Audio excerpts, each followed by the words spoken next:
or the god, they call it Astaroth.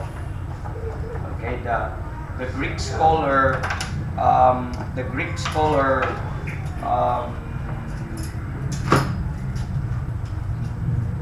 what's that? Aphrodite, the goddess of love and beauty or fertility. And glory to God. Thank you for that song. I'm free. Amen. I'm free. Yes. And we will talk about some of that maybe later. Praise the Lord. Thanking God also for giving us safe trip, and we're all here back again. Amen. And flight again tomorrow. And praise the Lord, everyone is safe, and I hope you're blessed. Let's open with some testimonies. If you have Thanksgiving or testimonies, just make it quick. Good morning po. Good morning po. I just want to praise the Lord for the opportunity you've given to me to experience that camp meeting. First time na buo. First time na from start to beginning. I think last year hindi ko po yun na-kompleto. And glory to God for the spiritual blessing, and lalo na sa wisdom ng mga preachers na ginamit. And I'm blessed sa mga unang-una sa testimony ng local church doon. Not to exalt them, but to exalt that God na nag-cause sa kanila ng ganong testimony. It's a testimony of Christ in them, in their lives.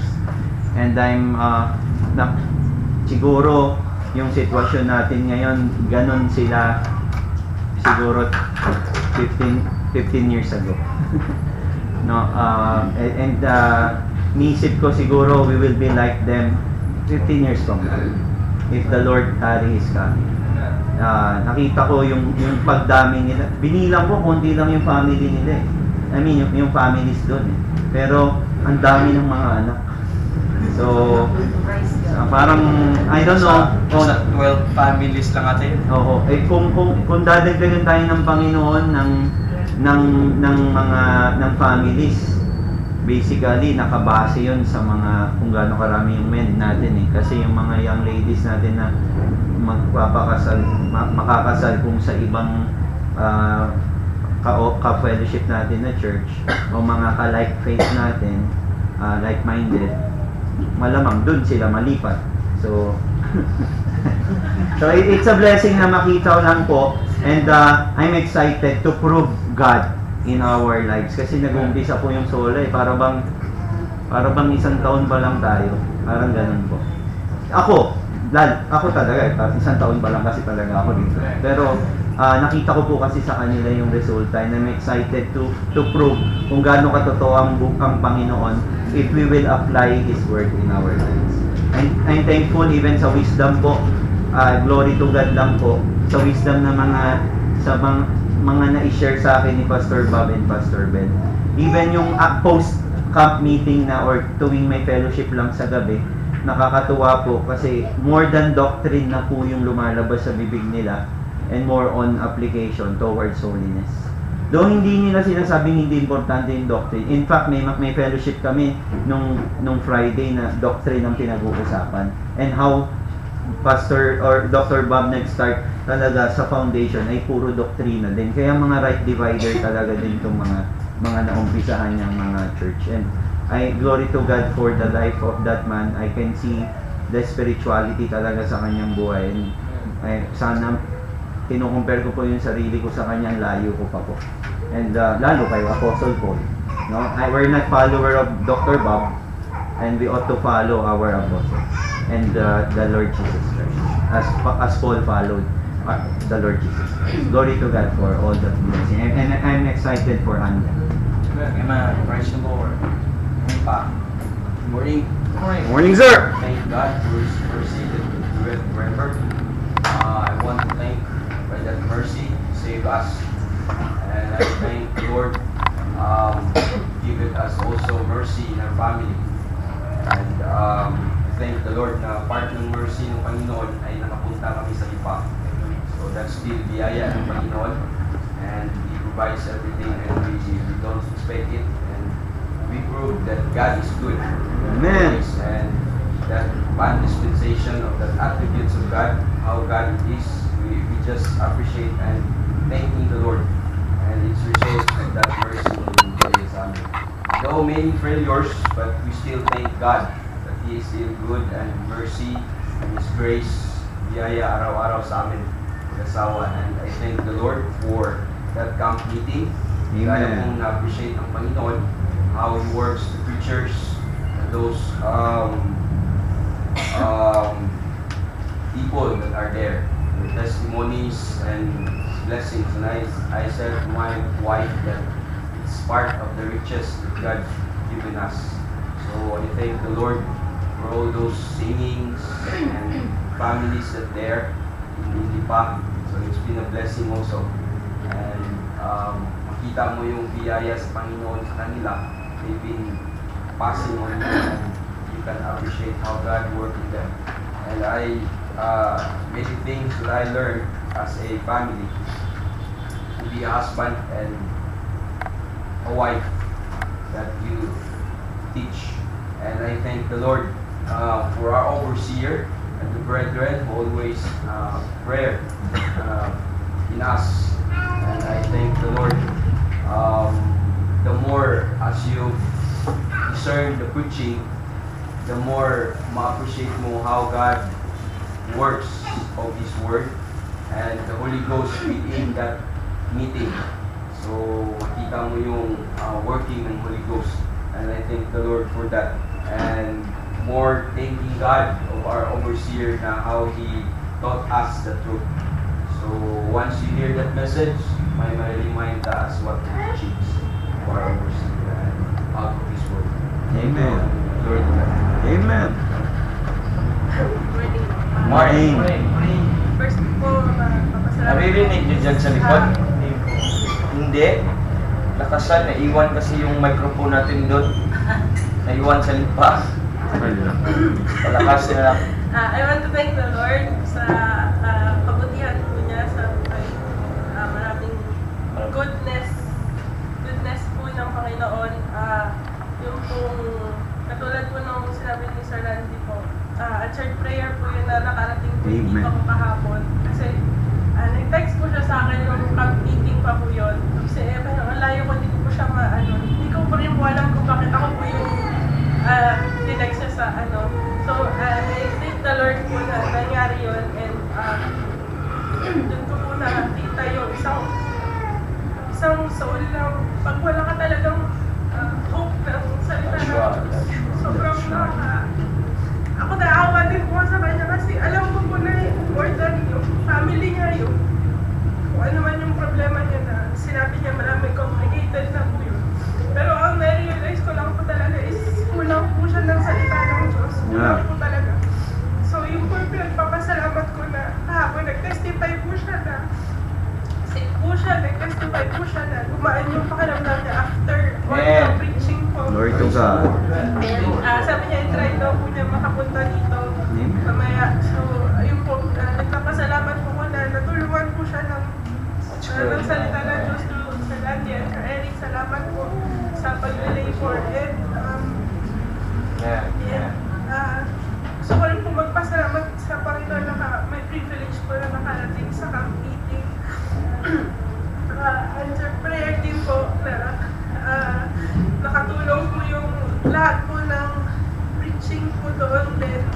And ang testimony ko lang po is yung before po kasi pupunta sa camp meeting, yung weeks siguro or weeks before that po, I feel so discouraged sa Christian life ko na ang dami pong failures na kami doon. Tapos, yung Sunday po na nag-preach po nung sa beseeching, sobra po na-review ako ng Panginoon na Amen. I'm filled with my own ways, kaya hindi feel po ako palagi nung iniisip ko po kung saan ako nag-fail. So I thank the Lord na may renewed fellowship. Amen. Tinuro po niya sa akin sa camp meeting. Glory to God. Na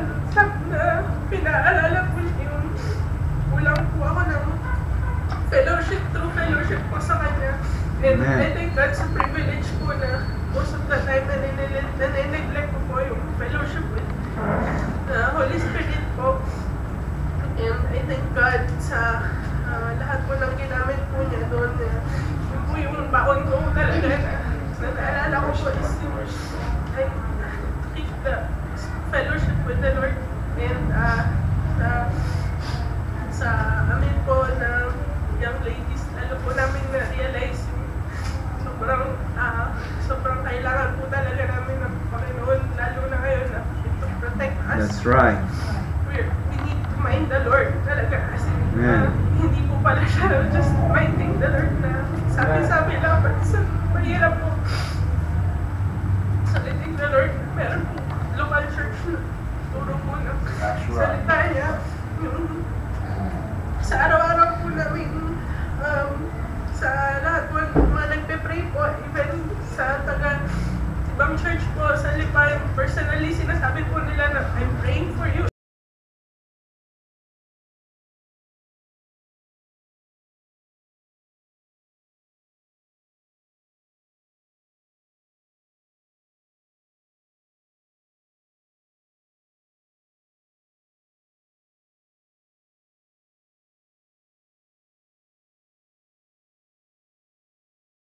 To be my Savior. I just want to praise the Lord.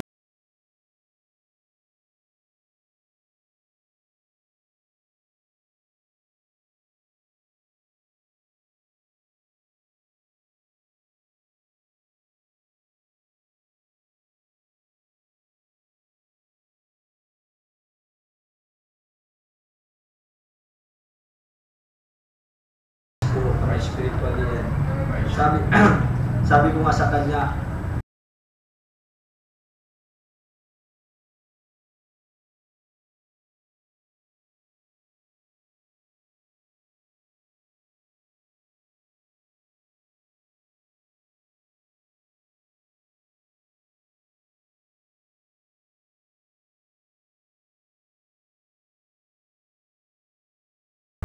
four days camp meeting, parang ang dali lang.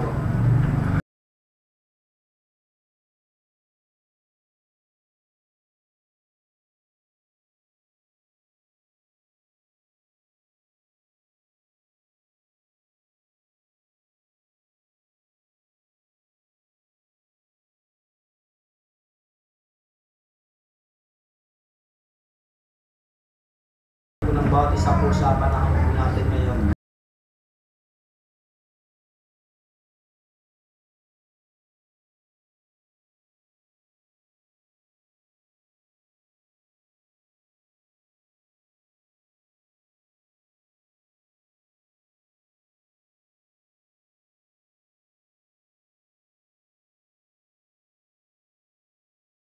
Gusto mong matrace na isang spiritual yun, talk to the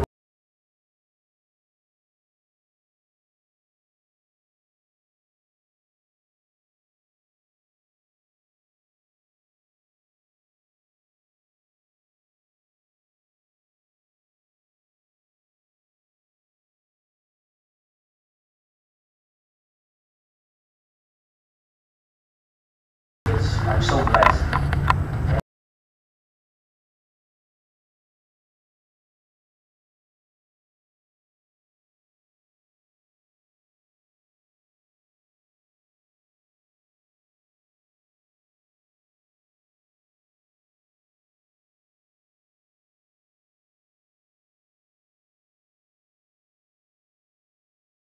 Offering before the preaching. Dun pa lang ako.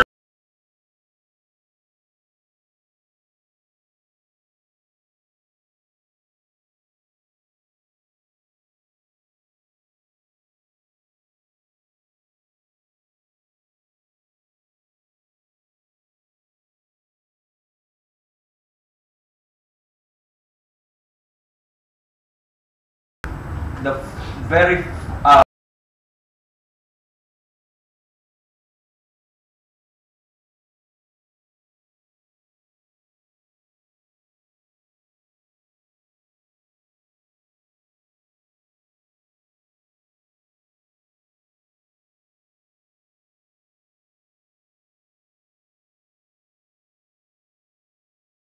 How shall he not with him?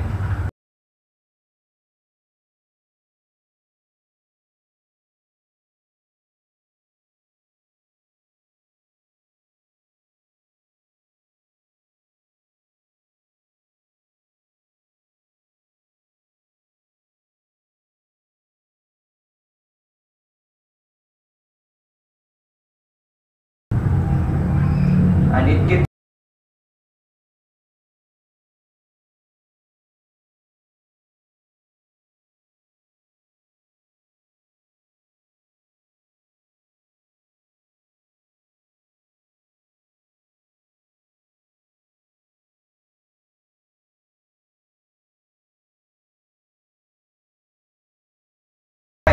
yung word na all dun mapag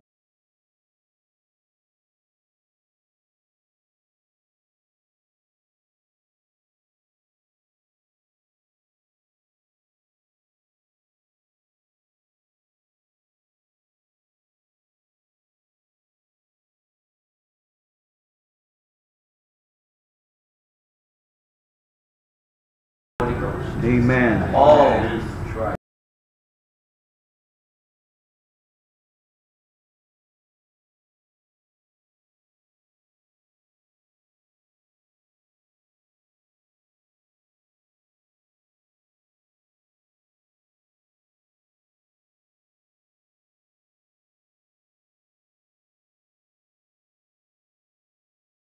for breakfast. I learned something from that.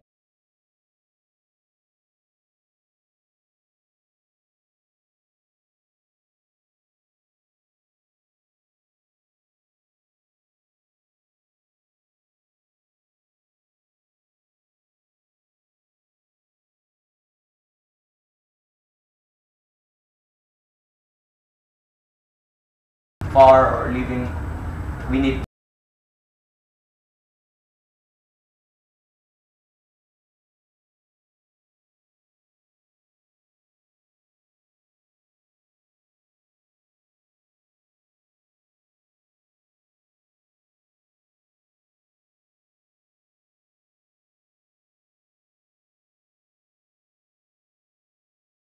then let's add more days.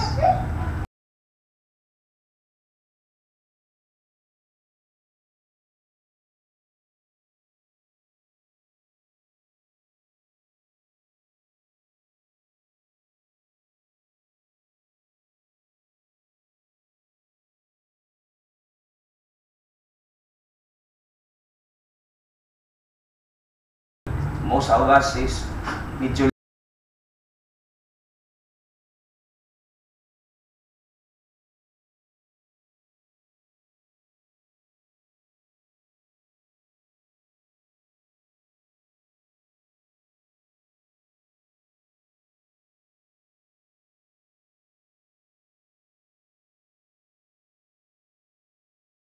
alis na tayo. At let's go to the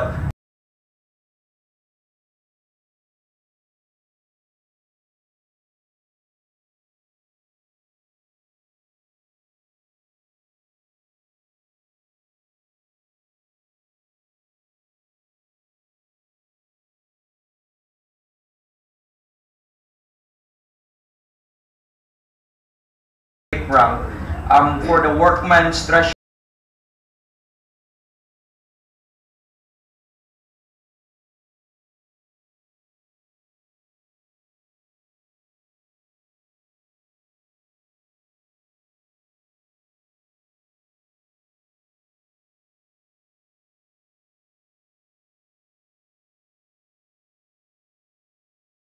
heart, and if we profess to be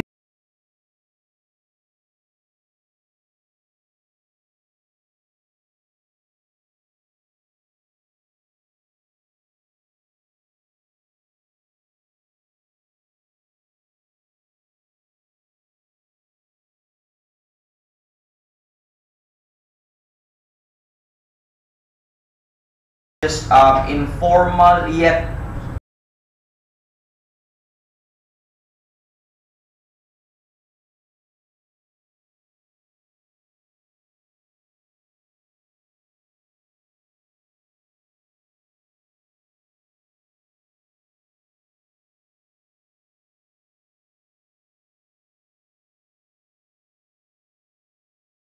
halos twice.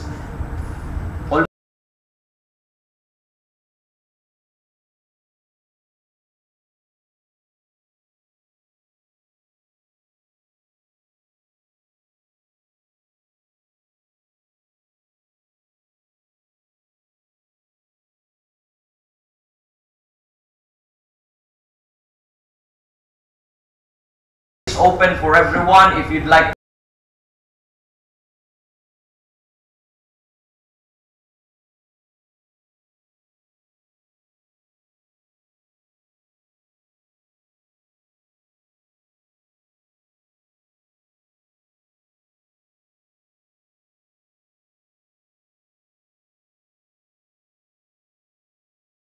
His name started because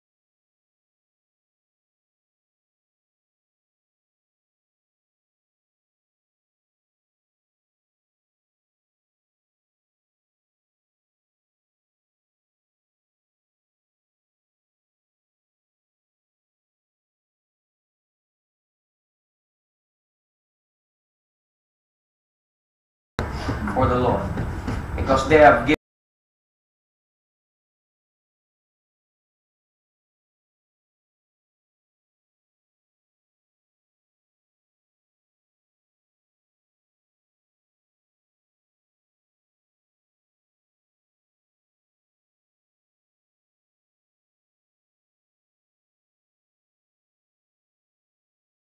If you are available, that one, no for.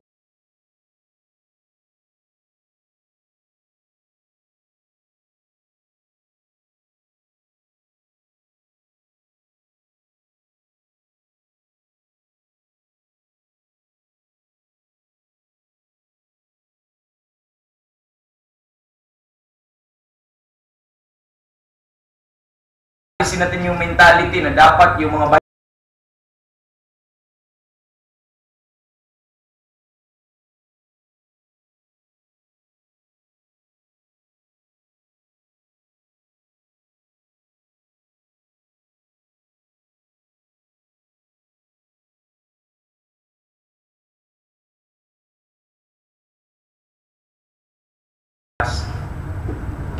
Amen.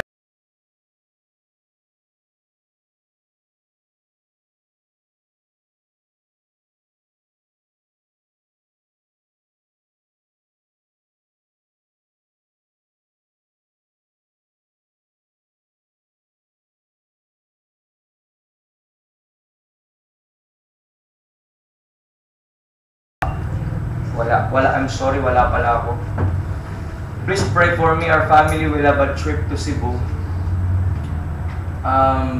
Wala din ako sa Sunday. I have to announce this. Baka magulat na naman kayo, no? But, mayroon tayong mga men dito who can take charge. Namatay yung lolo ko. My mother's, sa mother's side. And I have to be there kasi ako yung pinakapanganay na apo. And, all of our families are yung mga nasa abroad or andun sila lahat. So if I miss that, kami lang ang kulang. And secondly also, they'd like us to be there dahil hindi pa nila nakita nga nilang apo din. Please help me to pray that they will give me some time of preaching the gospel. Amen. Ang libing kasi nila Sunday, but I'd like that to because our family is a religious Catholic and so religious, but since they know me and they've learned that I walk with the Lord, unlike before, they earn my respect. They earn their respect sa akin, and hopefully they could give me some time. Kasi of course mga tito ko yung magpo-control ng apo lang ako. So hopefully they could have. I cannot just say, oh, I have to preach this, and I hope, but I will beseech that they will ask me, and made that, sad to say, I don't think my grandfather is saved, and that really pricked me, and but if that purpose that he died so that the preaching of the gospel might be known sa kanila, and then so be it. Kung kanyang death, ang kanyang body ay gagamitin ng Panginoon na mag-evangelize them. So be it. So please pray for us. Siguro alis kami ng Friday. So from Pangasinan to Cebu. So from, kita nyo po yung from Batangas to Manila, from Manila to Pangasinan, tas Pangasinan to Manila, Manila to Cebu, Cebu to Manila. So, but we'll have some time. Pray lang, saglit lang kami, hindi naman kami magtatagal. I can't stand on the fixation. I'd like to kita lang yung anak ko namin, tapos balik. Just pray for provision. Much, ang daming gastusin, grabe. And I'll be leaving na naman, and I'm not complaining to God na hindi ako makapag-work. But I'm just thankful sa privilege ko na ito, and in my heart and in my mind, confident that God will provide. Amen. So, let's go to our lesson, and I failed to remind Brother Paul. Brother Paul should teach this morning, but I failed to remind kasi hindi mo alam yung schedule mo, no? Friday ko lang po nalaman. I failed to remind him, but I'll give you more time next Sunday. I'll be teaching, and your subject is Justification. justification.